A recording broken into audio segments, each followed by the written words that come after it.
What's up, guys? What's going on, man? I'm Paul. This is Pauline Theology, and we are going through the book of Genesis. We are continuing our study. Let me straighten this camera out a little bit. We are continuing our study in Genesis, and we have arrived at the point where Joseph was tempted by Potiphar's wife, and he ran. And then Potiphar started telling everybody that Joseph was trying to take advantage of her, to rape her, to accost her. And so now she has told Potiphar, I'm about to get his reaction from this situation, man. And believe me, Potiphar is not a happy camper. So if you haven't checked this out, read Genesis 39, 19 through 23. See what it has to say. Stop the tape first so then you can read it, see what it has to say, and then come back, start the tape again, and we will discuss the 4 questions, man. If you've already read it, we'll go ahead and do the 4 questions. The first question is, what's going on? What's going on? What's happening in the story? Well, Potiphar gets mad. It says after he heard the words of his wife, Potiphar got really mad, threw Joseph in jail. But guess what? God was with Joseph. God had Hesed. He had his steadfast love upon him, his covenantal love with him, because he is part of the promised family. And he allowed the jailer to have favor on him. And so, again, the same thing that happened to Potiphar at Potiphar's house, where he was placed in charge of everything. Now Joseph is in charge of everything, man. It says there wasn't anything that that Joseph didn't see over. All of the prisoners, man, everything was in his hands, man. It's because whatever he did, God prospered. Whatever Joseph did, whatever he touched, he prospered. He had the Midas hand, man, like everything touched turned to gold. So what's this say about God? Well, it continues on that sovereignty, that he has that sovereign hand, that he controls and moves everything. That even though it seemed like Joseph was getting batted down and beaten up after he'd ascended to greatness, and then someone lied on him, he didn't even do anything wrong, and he got cast into jail. How would you feel, man? That's tough. But God's sovereign hand is moving him in a position, because even then, everything he touched prospered. Also, the Lord is with his people, man. It said Hesed. That's a special word. And so we don't always want to, baggage it with so much stuff.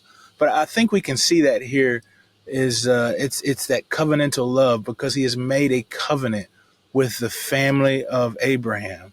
And Joseph is the key member at this point in time. We see that he's the one that's going to cause the world to be saved through his hands.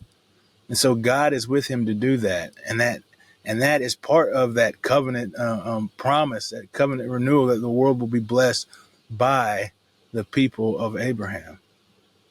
And so, God is with his people. He is with his people. What does this say about man? It's trust the Lord. That we should trust the Lord, even when it seems that there is like destruction and chaos, man, that we should trust the Lord. He knows what he's doing, because he's sovereign. He's moving these things to cause Joseph to be in a position where he can save the world, where he can save his family. And so we should trust the Lord. Trust the Lord. How can we apply these truths to our lives? Well, knowing that God is sovereign, because he is in control of all things. He has ultimate wisdom, ultimate knowledge. He knows all things, knows how to handle and deal with and discern and make the right decisions with all of the knowledge that he has. He has the power to carry it out, because he is all powerful, and he's trustworthy, he's faithful, and he's true. So when he says something, he's going to do it. Then we should trust the Lord. So what areas in your life seem flooded right now? What areas of your life seem like they're in chaos, where that something has happened to snatch you out of your prospering, to it seems like you're going into some desperation, or it seems like you're going into the wilderness or the desert? What areas of life is that, man? Give it to the Lord, and do this out loud. Like, make this statement out loud. Verbally do it, man. Turn it over to the Lord and say, I am going to turn this over to you, God, for you are in control. I trust your hand in moving. because you are wise and you are good. Speak that out loud. That way you are confessing to God his faithfulness to you and your desire for him and your desire to follow him no matter where his hand leads. Make that commitment today. Hey, I appreciate you guys for listening, man. And may you be blessed and highly favored even when it seems like the darkest of the dawn has approached. I'll see you in the next episode.